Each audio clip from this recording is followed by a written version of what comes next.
when you have a senior night and you've got parents coming in from a long ways away, you want to, tell them how much you've appreciated having their daughter here for 4 years. So I apologize for taking so long, but very proud of our basketball team. It was a good win against a very good team.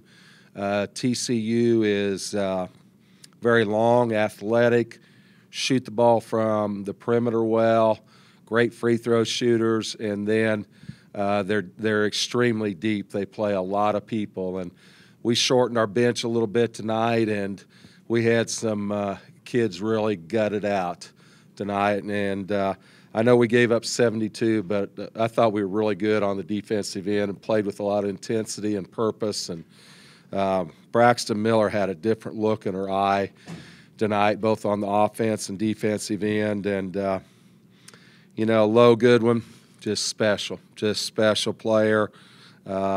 30 points, 11 assists, or 11 rebounds, which is great for a point guard, and 5 assists. And she got nailed on a layup, and you know what? They kicked the pit bull, and the pit bull got mad, and she got after it after that. And she had a little fire in her eyes, and it was just a basketball play. There's nothing wrong on anybody's part, but you saw a different look in her eye, and I don't know what she scored from that point on, but she hit a lot of big baskets and did a great job distributing the ball.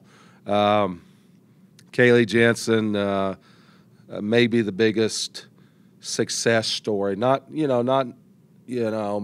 Andrea Riley or something like that, but coming from Genoa, Nebraska, to here, virtually unknown, recruited by us in Wayne State, Nebraska, and having the career that she has. It's not over yet, but to finish off her career here at Gallagher-Iba the way she has, as a junior, to be the leading scorer, rebounder, double-doubles in the Big 12, leading the conference in rebounding this year, top 5 scoring, one of 5 players to go over 1,500 points and 1,000 rebounds. Just a unbelievable story, and a tremendous student and great athlete as well. Just a huge night. I thought Maria Castro came in and didn't make shots, but really did a good job of guarding for us tonight. And Mandy Coleman is so unselfish, got the ball where it needed to be, was active at the high post against their pressure. And, we didn't play her the second half in the last ball game, and she really wanted to play tonight, and I thought she played one of her better games as a Cowgirl. All 3 seniors in double figures, couldn't have a much better night for them. Oh, that's a perfect ending. They all played well. They all contributed. They played 34, 35, and 40 minutes, and you want your seniors to go out that way, and they're very appreciative of our fan base. You saw that in the Jumbotron there, and how they value their time at Oklahoma State, and that's what made me proud, is how they talked about the people here at Oklahoma State, their teammates, their coaches, and they've been a big part of just having the right type of culture in our program. What do you think enabled Lauren to bond so well with everybody, not just the team, but I mean, she even talked about it on the video, fans, and from both sides? What do you think was the key?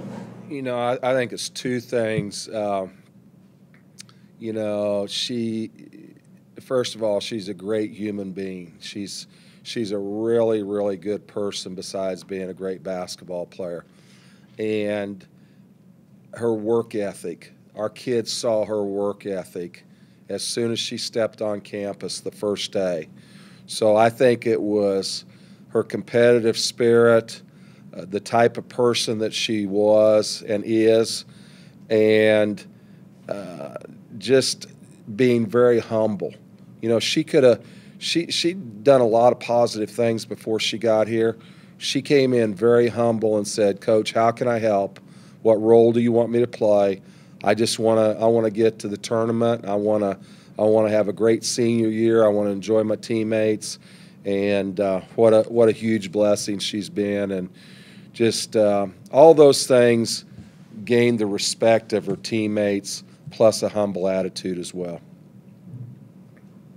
Coach, you talked about Lauren taking that shot and then seeming to turn into another different player, but all three seniors kind of picked up the scoring from that point on. Did you kind of sense that they felt the game was at hand and that they wanted to really take charge? They did, and we made it a point to call some sets and get the ball inside to Kaylee, and she made a nice drive inside. And I just thought the last 4 or 5 minutes there was a different look on the defensive end as well. We got a 5-second call on an inbounds play. It seemed like every rebound there for a while, and I told our kids early in the week that rebounding would be huge, and a 48-33 deficit there and 18 offensive boards. They listened, and we were very aggressive tonight. Played smart. 10 turnovers is a really good number in a game like this. 15 assists. They shared the ball, and for us to get 4 in double figures, we're going to win a lot of games with that. And when Mandy Coleman plays and Braxton Miller is on, we're a different ball club, and that's what we saw in Morgantown with Braxton. But to get that 4th score is so huge for us. Can you describe from your perspective what the emotions are honoring the seniors before and after the game? I think there was some sadness with those kids because I really believe they love Oklahoma State and they love playing in this program, and they're very close to their teammates, and you get a realization, that hey, this is the last time I play in here. So there was some serious emotions going on with our kids. I was glad that we were able to channel that and still play good good basketball. But I think the word that I could use most is they're appreciative of Oklahoma State, Cowgirl basketball, and their teammates. Coach, do you think that obviously no one is perfect, but you talk about getting the offensive boards and hustling to every ball. Is this the type of performance you want to see heading into the Big 12 tournament? Do you think you guys are peaking right now? Absolutely. I wouldn't have said that a couple games ago, but we've been a little up and down. I think Jim Littell and Mike Boynton have experienced some roller coaster rides this year, and we go in and lose at Kansas, and I'm not taking anything away from Kansas. They're very well coached, and they were up to play. And then we have it inside us to go win at Morgantown, and then we have it where we could come get a win here. And to win 20 games, guys, in this league, it's special. It's hard to do, especially when you're looking at Baylor and Texas. It's really, really hard to do. And there's a lot of parity in the bottom. You see Iowa State jumping up and getting some people, and this TCU team is very improved. So the consistency that our group has shown and fighting back the way they had, it would have been easy to cash your chips in after Kansas, but our kids didn't do it, and I'm very proud of them for that. Coach, with 20 wins and how hard it is, do you think it's a little strange how this year it seems the NCAA isn't giving the conference as much respect as you're being seated around 8 or 9 right now?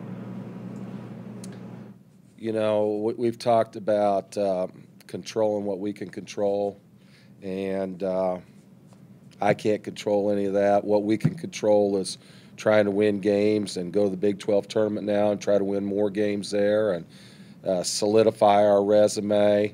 I know it's a different year. They're talking less teams in the Big 12, but to get 11 in this conference, I think we've earned it, and we'll see what happens in Austin tomorrow night. But I think if you look at our body of work, there hasn't been many teams beat Baylor. No one beat Baylor. No one's beat. Texas has 3 losses, and that's to Baylor and this TCU group. You know, you look at it, we swept OU, we swept TCU, we got 2 wins over West Virginia. You know, we've got a lot of quality wins. UCLA win. If I'm not mistaken, I would bet that we played Mississippi State closer than anybody in the country this year. And what are they, number 2 in the country right now on their home court? So our kids have done a lot of really, really good things. And I think if you look at the body of work, we've had a really nice year. Anything else, guys? Thank you, guys. And again, I'm sorry it took so long. Lauren, did you think either team would miss there in the first 5 minutes? Every single time we go down to answer the basket, just very high pace there at the beginning. There was a lot of energy, and we really wanted to do it for the seniors like Haley and Mandy and Shaq, people who've been here 4 years, and I think we did that tonight. But it started off super competitive, and everybody wanted to score and to win. And whenever there's that energy and that vibe, I think that that's when we play our best. I think you went on a 6-2 run there after you took that shot to the ribs. Kind of, how did that feel? Don't there? kick a pit bull. I think that. I think that, yeah, she hit me pretty hard and knocked the breath out of me. But I was like, I know whenever we went to TCU, one of their players got hurt and she was out for the game. And when I went down, I think they thought maybe that I would be out for the game, but I was like, I'm coming back in. So after that, I think I was just really ready to finish out the last game in front of our fans and to give everything I have for the rest of the game. Can both of you describe the moment walking out, getting honored before the game, walking out with your family? I thought it was incredible. I've been waiting a long time for this day, and it kind of came too quick, but I was actually pretty proud of myself. I didn't cry until after the game, but it was just great to see all the love and support that people and especially our families have given us the past 4 years being here. I think at other schools I was always almost a senior, and so I always almost did the senior, announcements and all that. But this was finally, it was surreal, and it just felt, I don't know, it was like an out-of-body experience because I felt like it wasn't real. I've never been in this position, and this is really it for me. And it was just one quick year at OSU, and it went by really fast. But this is an exciting day, and I'm really happy the way that we went out against TCU, really, really tough team. And they play well on the road, and when we pulled it out, and I was proud of our team for doing that because we've lost some tough ones, but tonight we pushed forward and everybody contributed. Did the emotions hit harder at the beginning with the getting honored, or at the end at all with that video tribute that they had when you guys were standing on midcourt? I'm definitely gonna say the video tribute. That's when my tears came. Not even like when I was talking, but like when Lauren was like honoring like just for like how great this year has been and like the people that she thanked, and then Mandy thanked everybody, and then it kind of hit me like, especially when Mandy talked, I'm like, we came in together and this really was our last day, and so that's when it hit. Yeah. That's when it kind of sank in. Yeah, seeing the video and watching me talk about my family and how appreciative I am of them, and then seeing them, I could see them across the court. It meant the world to me, and for my teammates to be sitting there and the coaches and everybody getting to hear the fans, and they get to hear how much we appreciate them. It was really incredible. How special is it not only to win on senior night, but all the seniors got into double figures scoring? I think that was really what we wanted to do. I think I know I wanted the 2 seniors who've been here to really contribute and come out with fire and do whatever it takes to, go out with a bang for their senior year. And I think they did that tonight. Okay, it was the 3-pointer. I mean, it was obviously a big deal for y'all because it was fun, but it was put the lead at 10, and it really kind of was the nail in the coffin. What was that moment like? Oh, it's just huge, especially just, like I said, like we've been playing together for 4 years now, and so whenever she does something good, it just warms my heart, and so it was a great experience. It was a great moment, and it was just a fun game to play in, especially since we all did so well. Anything else, guys? All right. Thank you.